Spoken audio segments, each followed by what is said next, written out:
नमस्कार प्यारे बच्चों, आज हम शिक्षा निदेशालय राष्ट्रीय राजधानी क्षेत्र दिल्ली द्वारा जारी की गई वर्कशीट नंबर 17 का अध्ययन करने जा रहे हैं।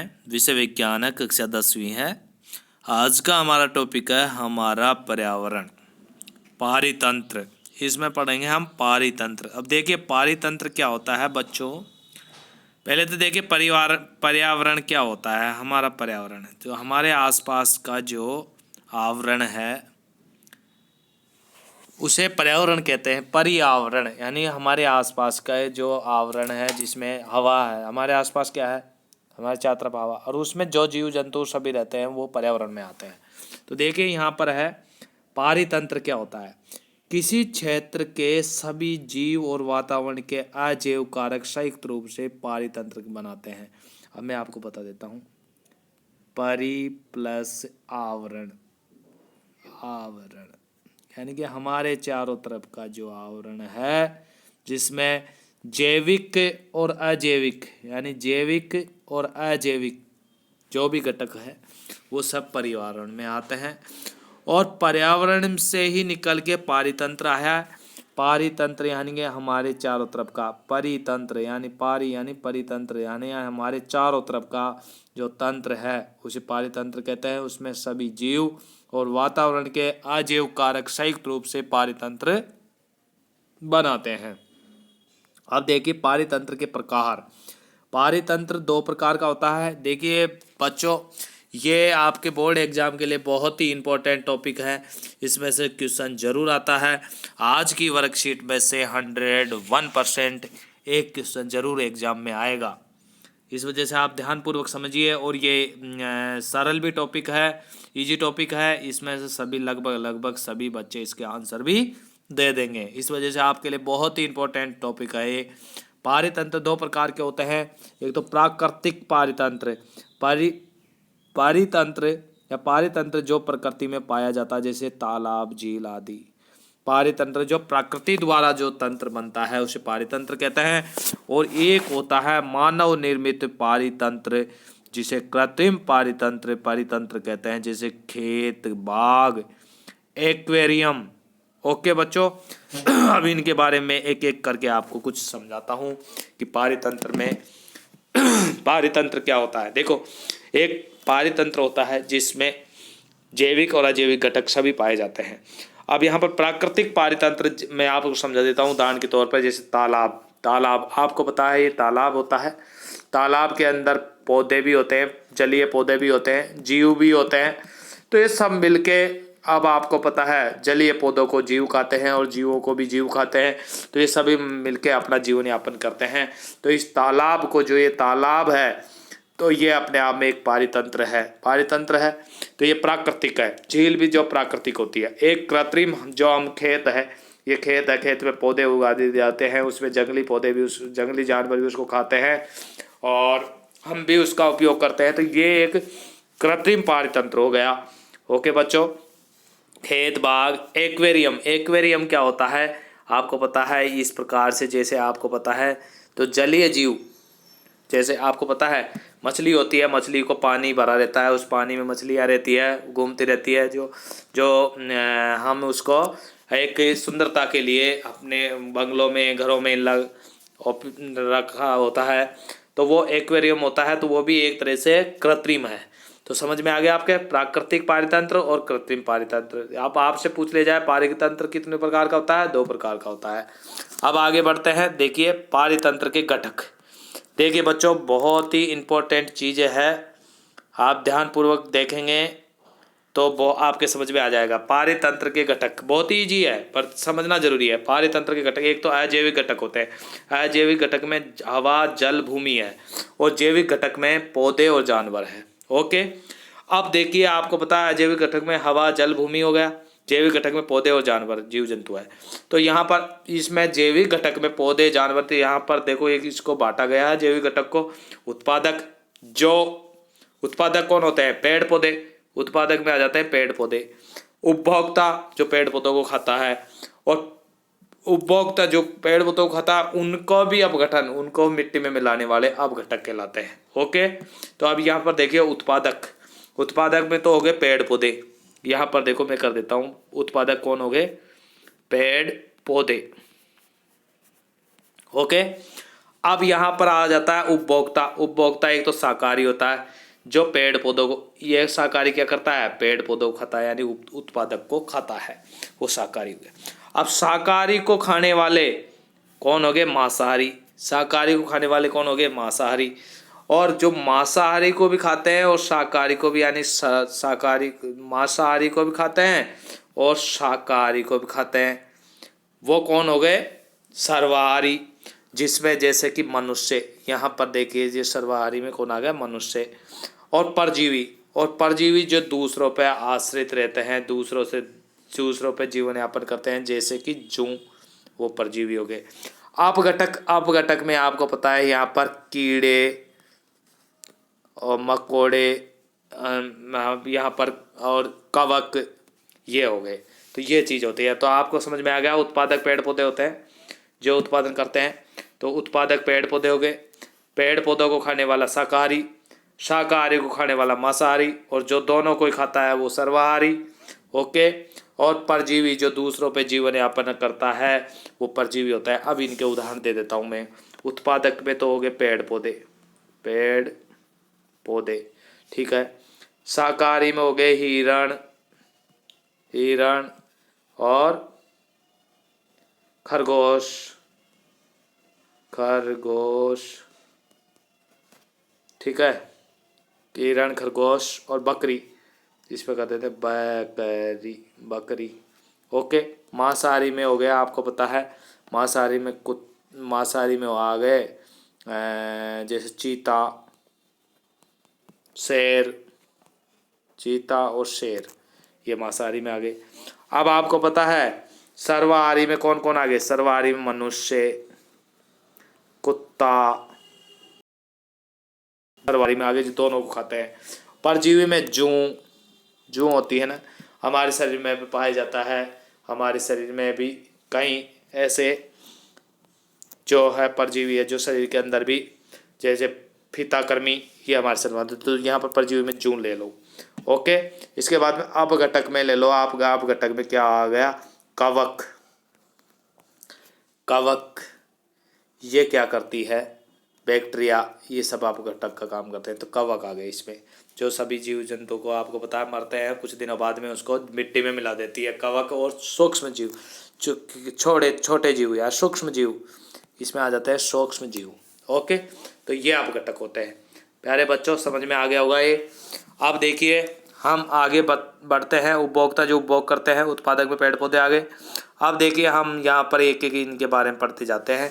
अजैविक घटक, सभी निर्जीव घटक जैसे हवा, पानी, भूमि, प्रकाश, तापमान आदि को अजैविक घटक कहते हैं। जैविक घटक, सभी सजीव घटक जैसे पौधे, जानवर, सूक्ष्म जीव आदि जो जैविक घटक कहलाते हैं। अब मैं बता देता हूँ आपको।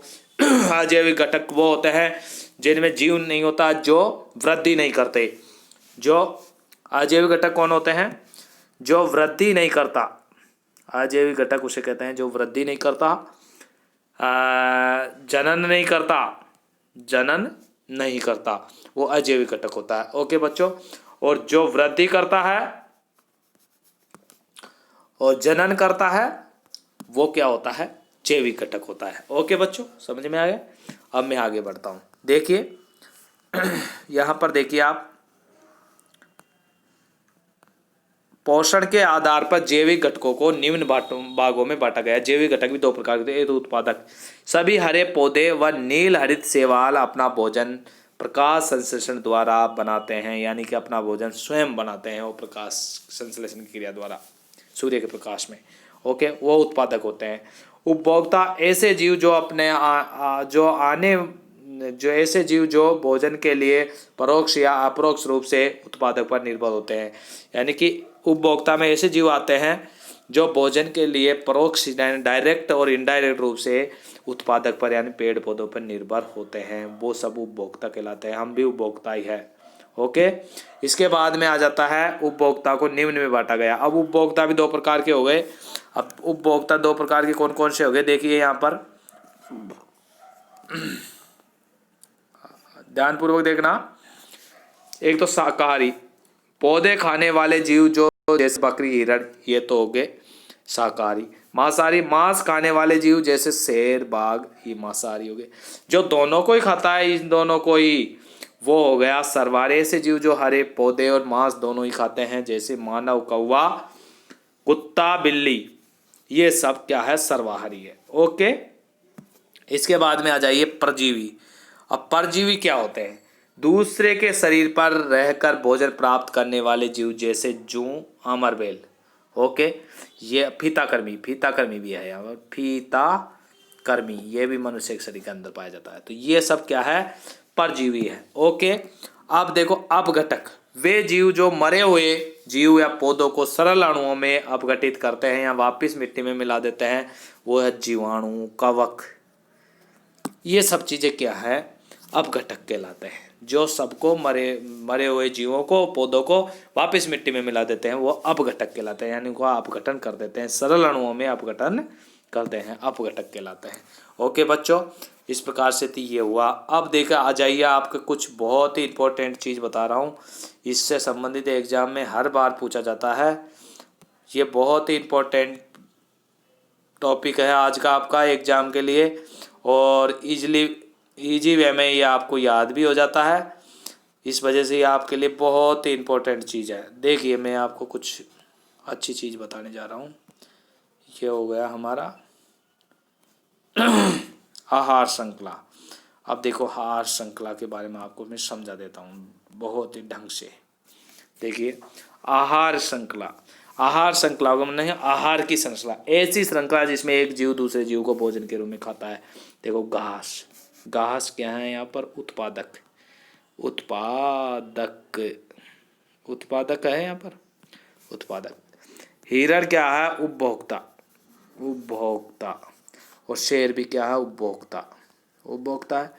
पर ये प्रथम है, ये अंतिम है, और ये उत्पादक है। ओके बच्चों, अब देखिए, मैं आपको बता देता हूँ, घास, घास को हिरण खाता है, हिरण को शेर खाता है। तो ये क्या होगी, एक आहार श्रृंखला होगी। जिस प्रकार से यहाँ पर लिख देता हूँ मैं, घास, घास को कौन खाता है, मेंढक, और मेंढक को कौन खाता है, सांप, और सांप को कौन खाता है, सांप लिख दिया मैंने, सांप, सांप खा गया। और सांप को कौन खा जाता है, वो क्या, गिद्ध खाता है ना।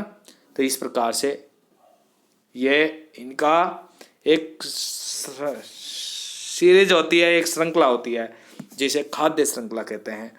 जैसे आपको यहाँ पर मैं लिख देता हूँ, नीचे आ जाए खरगोश, खरगोश लिख दिया मैंने यहाँ पर, खरगोश, पहले घास, घास को खाया खरगोश, खरगोश को खाया कौन ने, किसने खाया, खरगोश को खाया शेर ने या चीता ने। तो इस प्रकार से हम, जैसे घास को खाया बकरी ने, बकरी को खाया किसने, शेर ने। तो इस प्रकार से ये एक आहार श्रृंखला होती है। ओके बच्चों, अब देखिए हम आगे बढ़ते हैं इसमें। इसके बाद में देखिए, एक आहार श्रृंखला में उन जैविक घटकों को जिनमें ऊर्जा का हस्तांतरण होता है, उसे पोषी स्तर कहते हैं। अब एक आहार श्रृंखला में ऊर्जा के स्तरों का भी रूपांतरण होता है। तो ऊर्जा, पोषी स्तर पर ऊर्जा का प्रवाह, अब ये किस प्रकार से होता है, देखो मैं इसको अच्छी तरह समझाऊंगा, आपकी समझ में भी आ जाएगा। ऊर्जा के प्रवाह केवल एक ही दिशा में होता है। हरे पौधे सूर्य से प्राप्त कुल ऊर्जा का केवल 1% भाग ही भोजन में बदल पाते हैं। वेरी वेरी इंपॉर्टेंट, यानी कि ऊर्जा का आप सूर्य से प्राप्त कुल ऊर्जा, सूर्य से जो ऊर्जा प्राप्त होती है उसका केवल कितना परसेंट, 1% भाग ही वो ऊर्जा के भाग ही भोजन में बदल पाते हैं। सूर्य से प्राप्त कुल ऊर्जा का केवल कितना, 1% भाग ही भोजन में बदल पाते हैं। सूर्य से प्राप्त कुल ऊर्जा का, यानी 1% भाग अपने लिए काम में लेते हैं भोजन के रूप में, बाकी सब हमारे लिए है वो ऊर्जा, यानी कि 99% हमारे लिए, 99% किसके लिए है, हमारे लिए होती है। ओके, अब देखो यहाँ पर देखो पौधे कितने उपकारक है हमारे लिए। देखो ये आप 10% नियम, एक पोषी स्तर से दूसरे पोषी स्तर में केवल 10% ऊर्जा का प्रभाव होता है। वेरी वेरी इंपॉर्टेंट है, ये कंपटीशनों में पूछा जाता है ये क्वेश्चन। 90% ऊर्जा वर्तमान स्तर में जैव प्रक्रम में उपयोग होती है। देखो वहां पर तो क्या, पौधे तो केवल 1% ही उपयोग करते थे, यहाँ पर और जीव देखो 90% उपयोग कर रहे हैं कि 10% ऊर्जा ये आगे भेज रहे हैं। तो पौधे सबसे ज़्यादा हितैषी हुए नहीं हुए। अब देखो यहाँ पर ऊर्जा ह्रास के कारण आहार श्रृंखला में 3-4 पोषक स्तर होते हैं। लगातार ऊर्जा का ह्रास होता है, इसके कारण आहार श्रृंखला में 3-4 पोषक स्तर होते हैं। अब देखिए आपको मैं बहुत ही अच्छी तरह ढंग से बता देता हूँ। ये क्या है? पिरामिड है। देखिए ये क्या है? एक पिरामिड है। देखो देखो बच्चों, ये एक पिरामिड है। ये आपको पता है सीधा है, सीधा है पिरामिड, ऐसे रहता है पिरामिड सीधा। तो ये सीधा तो जो पोषक स्तर होते हैं, ऊर्जा का जो प्रभाव होता है उसमें सीधा पिरामिड पाया जाता है। पूछ लिया जाता है आपसे। पिरामिड में देखो उत्पादक में आपको पता है 100% ऊर्जा रहती है। यहाँ पर कितनी? 100% पाई जाती है इसके पास में। ओके, फिर प्राथमिक के पास 10% गई, द्वितीय के पास में 10% गई और तृतीय के पास में 10% गई। यानी कि इस प्रकार से 10% उसकी 10% ही वहाँ पर पहुँचती है। ओके बच्चों, तो ऊर्जा का प्रवाह इस प्रकार से अंत में जाके ऊर्जा बिल्कुल समाप्त हो जाती है। प्यारे बच्चों, इस प्रकार से आपकी ये वर्कशीट कंप्लीट होती है। अब देखो इसमें मैं आपको, चलिए आपको मैं ले चलता हूँ इसमें आगे। आप देखो थोड़ा सा कि हम और चलते हैं। देखिए जैव आवर्धन, यहाँ पर क्या है? जैव आवर्धन, ये देखिए जैव आवर्धन। देखो जैव आवर्धन, आहार श्रृंखला में हानिकारक रसायनों की मात्रा एक पोषक स्तर से दूसरे पोषक स्तर में जाने पर बढ़ती है। यानी जैव आवर्धन में क्या होता है? आहार श्रृंखला में हानिकारक रसायनों की मात्रा एक पोषक स्तर से दूसरे पोषक स्तर में जाने पर बढ़ती है, इसे जैव आवर्धन कहते हैं। अब आपको अब मैं समझा देता हूँ जैव आवर्धन क्या होता है। आहार श्रृंखला में जो हानिकारक रसायन होते हैं ना, वो एक मात्रा एक पोषक स्तर से दूसरे पोषक स्तर में जाती है तो वो बढ़ती जाती है। तो इस प्रकार की क्रिया को हम क्या कहते हैं? जैव आवर्धन कहते हैं। बहुत ही इंपॉर्टेंट चीज़ है, यानी कि हानिकारक जो पदार्थ का इकट्ठा होना पोषक स्तरों में जैव आवर्धन कहलाता है। ऐसे रसायनों की मात्रा सबसे अधिक मानव में होती है, क्योंकि मानव ही शीर्ष पोषक स्तर होता है। मानव को शीर्ष पोषक स्तर माना गया है, क्योंकि मानव प्रत्येक आहार श्रृंखला के शीर्ष पर है।